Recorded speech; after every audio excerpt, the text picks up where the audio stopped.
Hello, and thank you for joining us for today's webinar, 3 Tips for Designing and Delivering Dynamite Virtual Training. Today's presenter is Allison Horak. For your convenience, the slide deck for today's presentation will be available on the CPS HR Consulting website. Please visit cpshr.us to download. This session is also being recorded. We will post a link to the recording on the same page of our website as soon as it is available. In order to ensure a high quality recording, all attendees are encouraged to mute your mics. If you have any questions or comments for Allison, please enter them in the chat on the right-hand side of your screen and we'll address them as time allows. And now let's get started.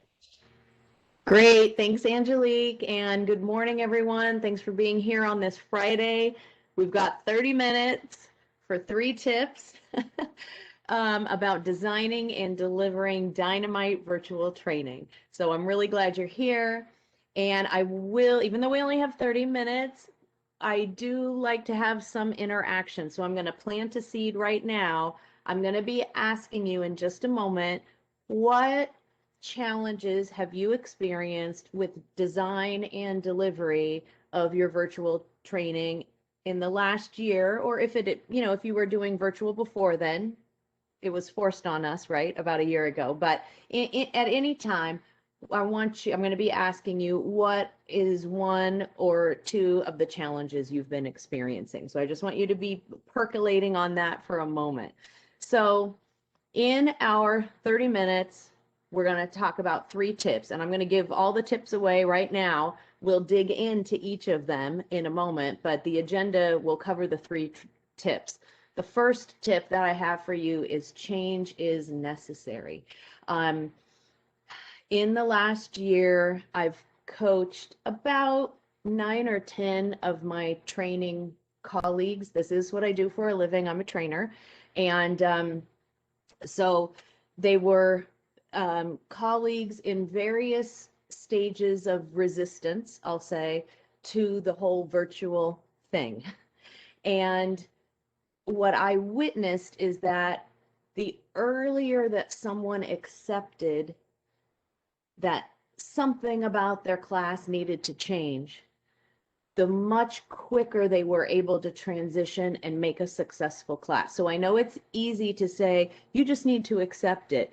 And we have to work through that on our own, but trying to deliver your same in-person class, but on a virtual format, I think people find very challenging, and that's part of why they get depressed or whatever about virtual training, is because they're trying to do the same thing but on a different platform, and it just doesn't always work. So we need to kind of get our mindset around the fact that change is necessary, and we'll talk more about that. The second tip I have is that in the virtual world, variety is key. Variety was important when we were in person, but in my opinion, it's even more important now that we're virtual, and our learners, our participants, whatever you call the people you serve, there are a lot of things competing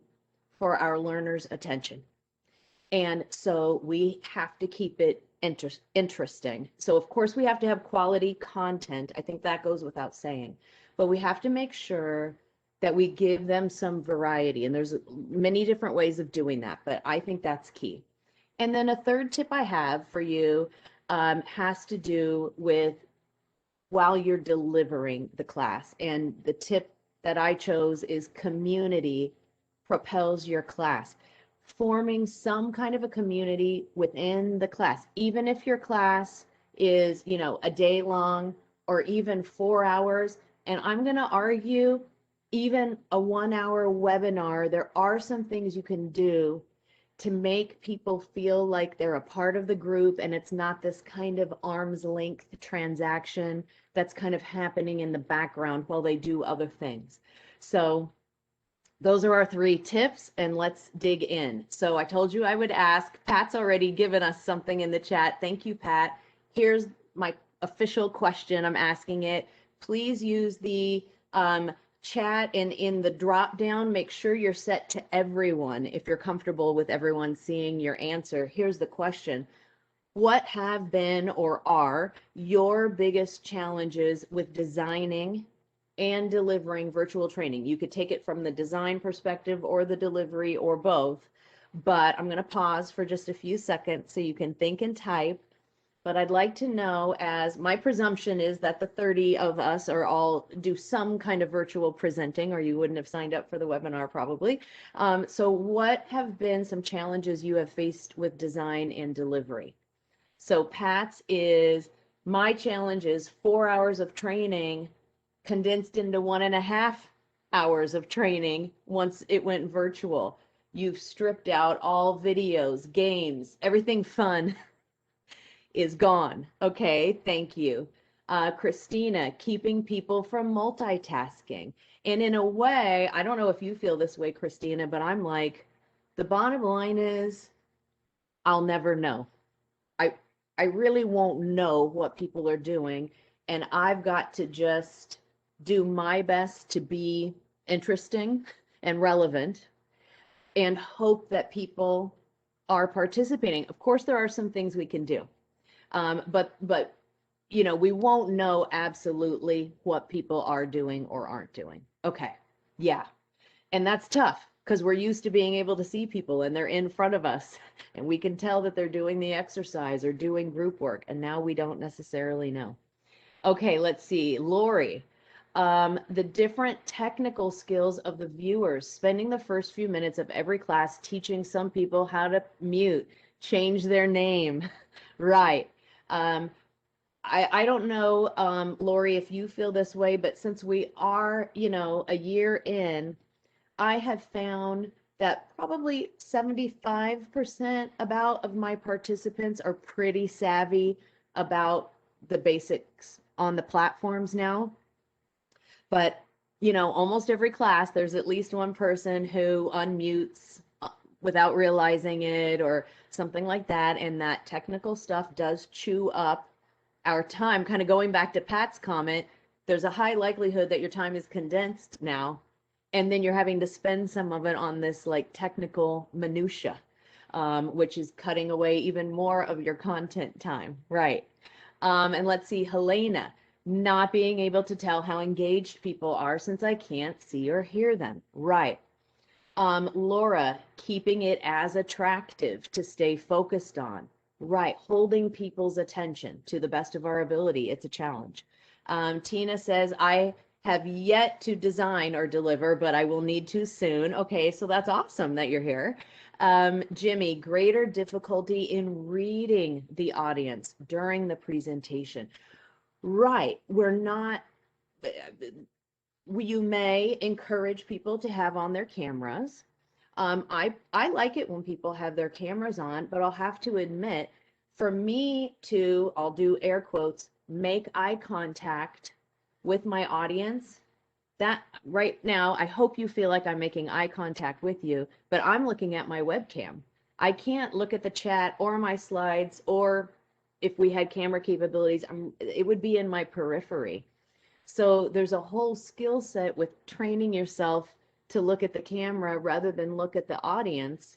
You know, that they're the representation of their webcams. But then how do you read people? How do you know how people are feeling?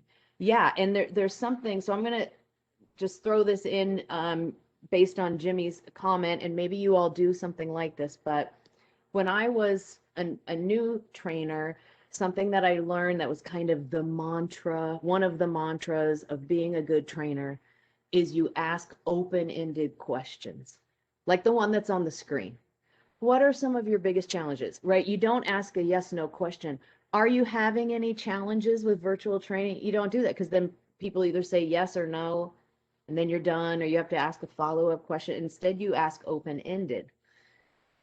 But what I have embraced in virtual training is an occasional binary question, an occasional yes, no question. And I just to kind of, it's almost like proof of life. Are you out there? Are you listening? You know, and I'll just say, put a Y for yes or an N for no in the chat. Do you agree that virtual training is harder than in-person training or something like that? And but it is a way of doing what Jimmy and others have brought up, it kind of getting a pulse check in the room so you can find out, do a majority of people feel one way? Is there a split in the room or whatever? And it's a very quick way of reading, I'll do air quotes again, of reading the room. Um, but it also gets people, right? Their hands are on the keyboard then. They have to be somewhat engaged to respond, but we've made it easy for them, just a Y or an N. So I've been using that more lately and it seems to be quite effective. Okay. Maria says not knowing whether they're present. Yeah. Um, oh, Lori, I'm glad it feels like I'm looking at you. Excellent. And then Amy, last one in the chat, design problem. I find myself rambling when I'm unsure if there is understanding. And that's the temptation, right? Because we're just, I mean, I'm hopefully, you can't really tell, but that's just a bed sheet that was extra in my linen closet, and I'm in my bedroom right now. You all don't know that, but I mean, I'm just in a room talking to myself, basically. I trust that you're out there. I'm looking at the camera, hoping to make eye contact with you. You all are awesome in the chat, but I mean, let's be real, it's not the same as if we were in person and I could see maybe some head nods or, oh, I hadn't thought about that, Allison. You can where we kind of try to read people. And so the tendency, the temptation might be to ramble a little bit. I'll keep talking until I almost talk myself into the fact that they've understood it. But instead, right, I'm sure you get it, Amy, but you could stop and maybe do that pulse check, a yes, no, agree or disagree, and kind of throw something out and see what people say. And then you got the conversation started, and that's a way of checking for understanding. You could also have a poll ready or a quiz or a survey or whatever at maybe key points in your delivery to check for understanding. That might be another way to deal with that design problem, Amy. Okay, so thank you so much for sharing your experiences in the chat. Let's go forward and talk about the first tip, which is change is necessary. And then my commentary is, but it doesn't have to be drastic. The great news is it is the same content. You don't have to start at ground zero with your existing class. You don't have to throw all of your existing class material out and research everything anew. We don't have to do that. We just have to think differently about the design. And so let's really think about what has changed. So what has not changed is the content, the best practices, or whatever it was that was in your original class. That advice, that knowledge that hasn't changed, but how you present it, right, has changed. How you should deliver it to maximize the impact on your learners. And so to me, I have a quick analogy. I think it works, but it's about driving a car, driving vehicles. So like my car is a Ford Fusion. I love my little car. Okay. So if someone hypothetically, maybe a close friend was moving to another part of the country, and let's say they had a boat, and they might say, Allison, your family, we're giving you this boat for free. I would probably accept that, I guess. But I would have to get a new vehicle to be able to tow the boat. I'd have to learn how to drive a pickup and hook the boat to the hitch. And then I've never done it, but I think it's much more complicated to tow something, and backing up, forget it. Okay, I don't even want to think about that, but you get my drift. The in-person, that was me in the Ford Fusion, where I bebop around town, totally comfortable. My car feels like an extension of me. Then I get this new clunky thing kind of forced on me. I have to get a new vehicle. Now I have to learn how to hook it up. Am I still driving? Yeah. So, we're not starting from scratch. We're still delivering content to participants, but it does feel new and clunky and uncomfortable and sometimes unsafe. And that's probably kind of emotionally how many of us have, or if it's in the past for you or currently are experiencing that kind of uncomfortableness of something new. It's not completely new because we're still training, but it feels so different and like maybe like we're not proficient yet.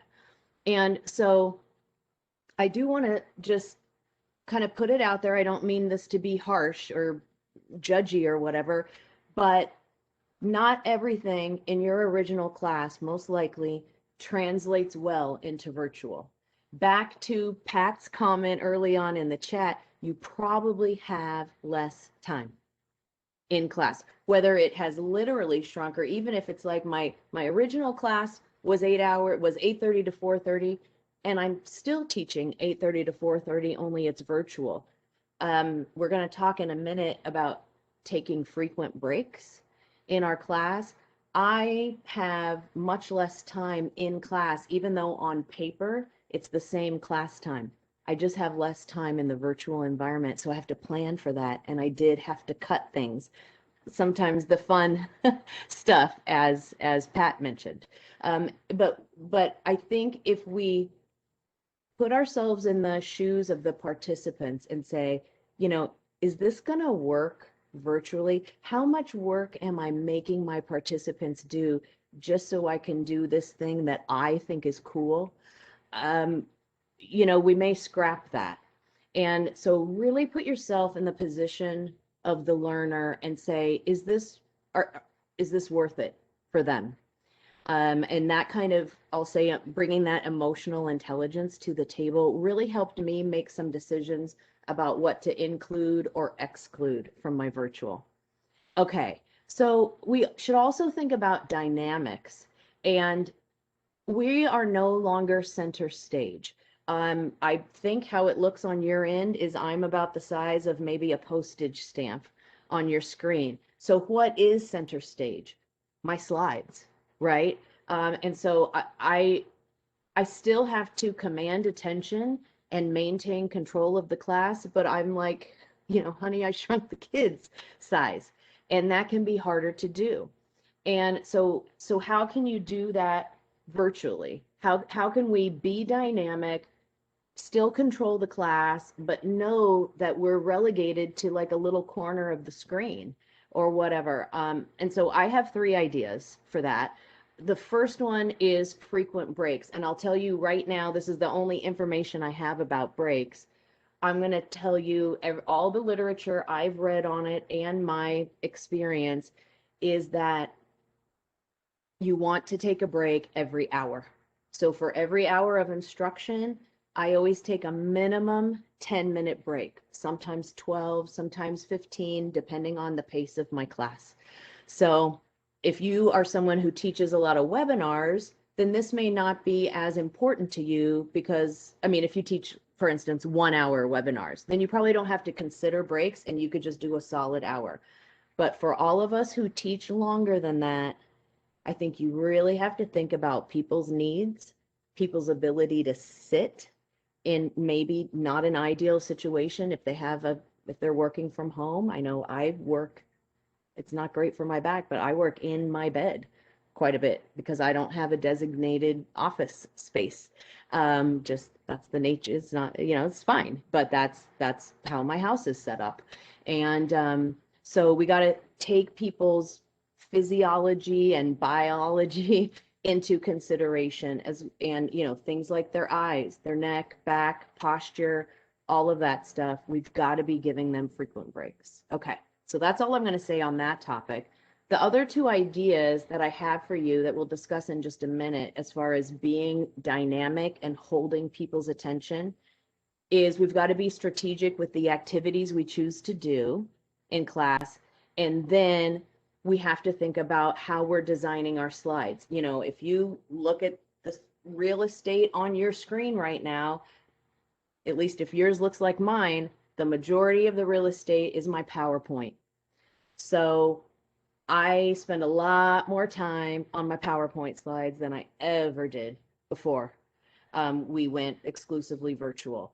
And in a way, an analogy is television.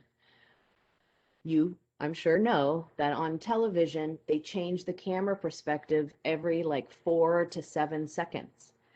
And there's a reason for that. It's more interesting, but it makes it harder for people to look away if there's something happening.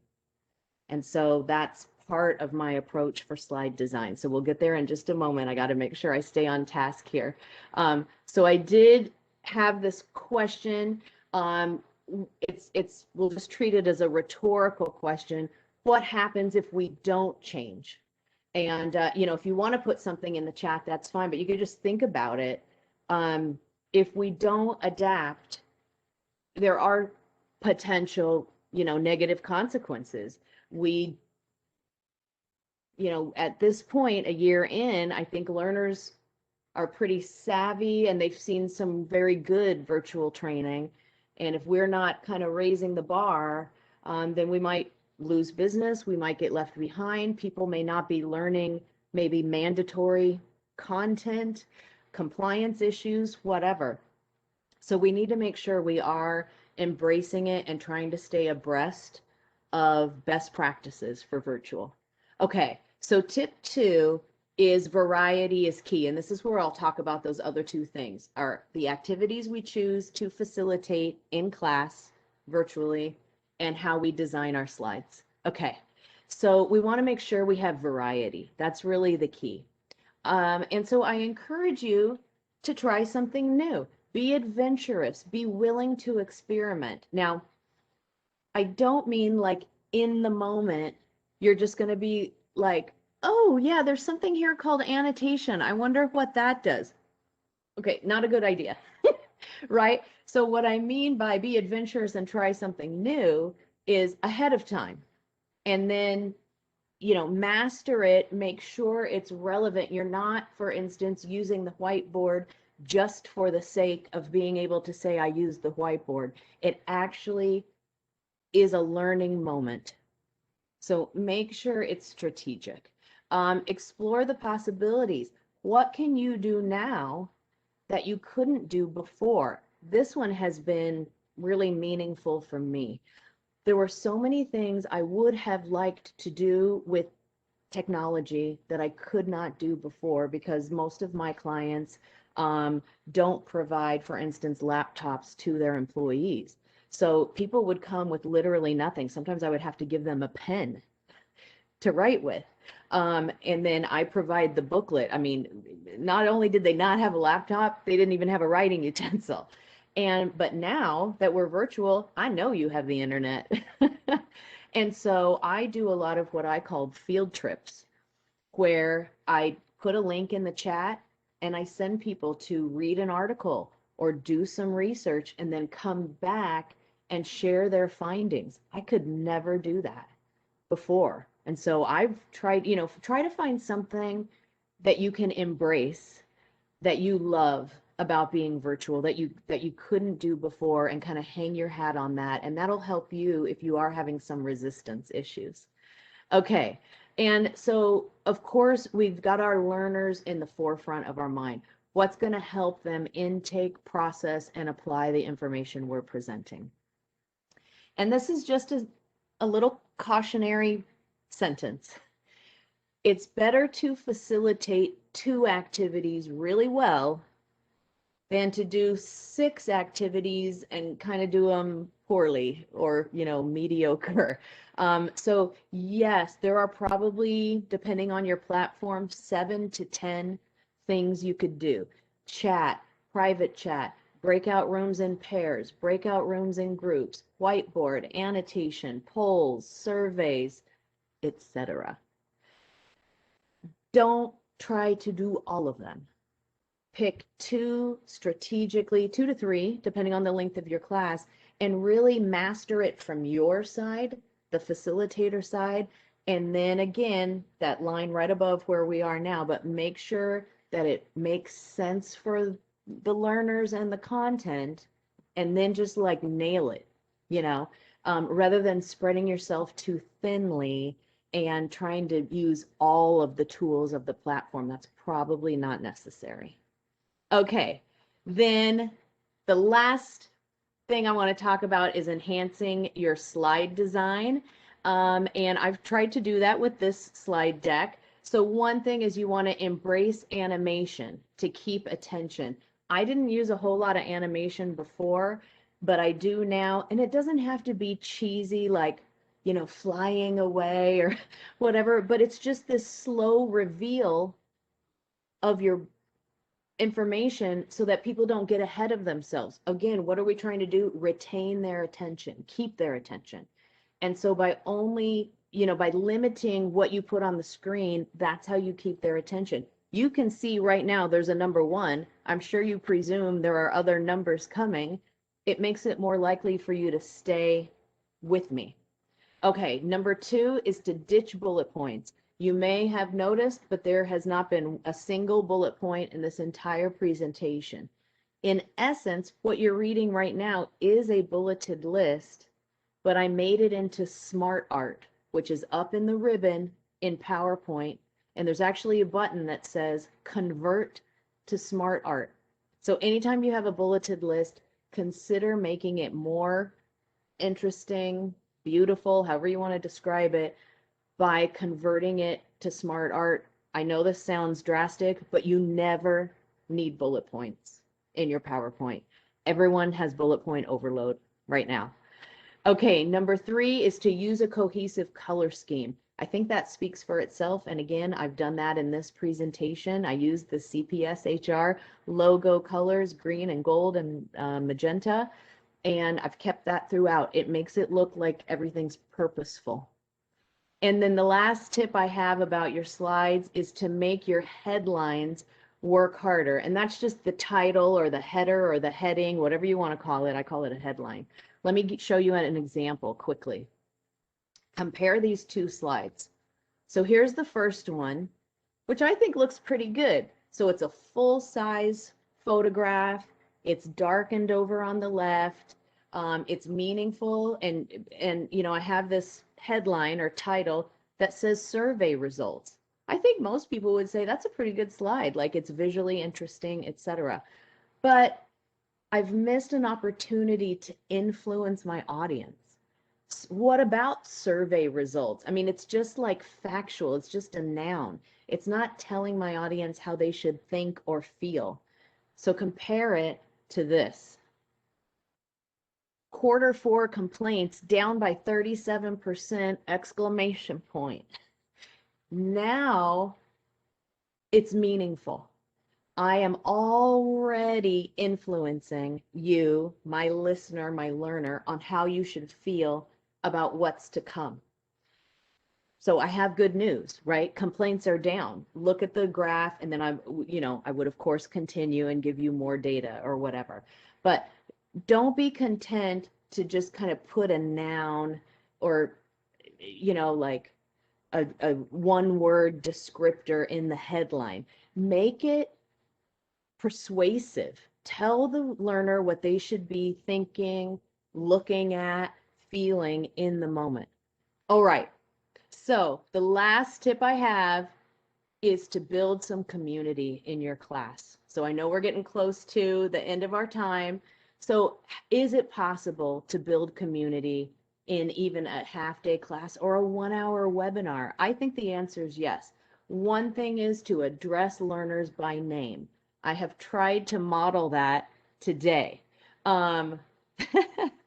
Yeah, Laura, you should be arts and crafts creative with your slides. I think it depends on your audience, but I think if you have a cohesive color scheme and you use the built-in PowerPoint features, it makes it very easy to be more creative, but still professional. I know I had a friend who was having a trainer colleague who was having a lot of resistance, but I knew she was an artist as her side hustle. And so I said, you need to think of PowerPoint as your canvas. And it was a light bulb moment for her because, she had kind of relegated her painting to like, that's that part of my life. And my training is over here. And when she started viewing her PowerPoint as a creative outlet, immediately her classes got better, her slides got better. So I think, Laura, I'm not sure exactly the tenor of your comment, but if that is something that you enjoy doing, I definitely think PowerPoint can be an outlet for that. and remain professional. But you, of course, you have to take your audience into consideration about maybe how wild you get with your colors, or, how busy the slides are. So thanks for asking that. So we want to address people by name. I've tried to do that in our short time together. You want to ask people about their experiences. That's how adult learners learn mostly, is sharing and listening to other people. And then acknowledge their comments. Encourage people to comment in the chat, unmute, give people options. Some people have, different comfort levels. So you want to make sure you give people options and for participation. Okay. And then thanks for sticking with me. We're just at 11:30. This is my next to last slide. Think about psychological safety as you build community. Learners want to feel safe asking you questions and taking a little bit of risk in class. And so give them a choice. I know I mentioned that already.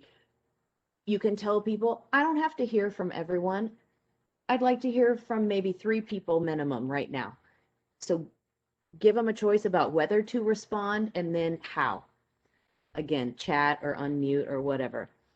Be very willing to, give applause, whether it's literal or with, an emoticon or whatever, and give people feedback on their comments and participation. And then be clear about what you're asking. What I have seen being a participant is when a lot of times there's crickets, no one's responding.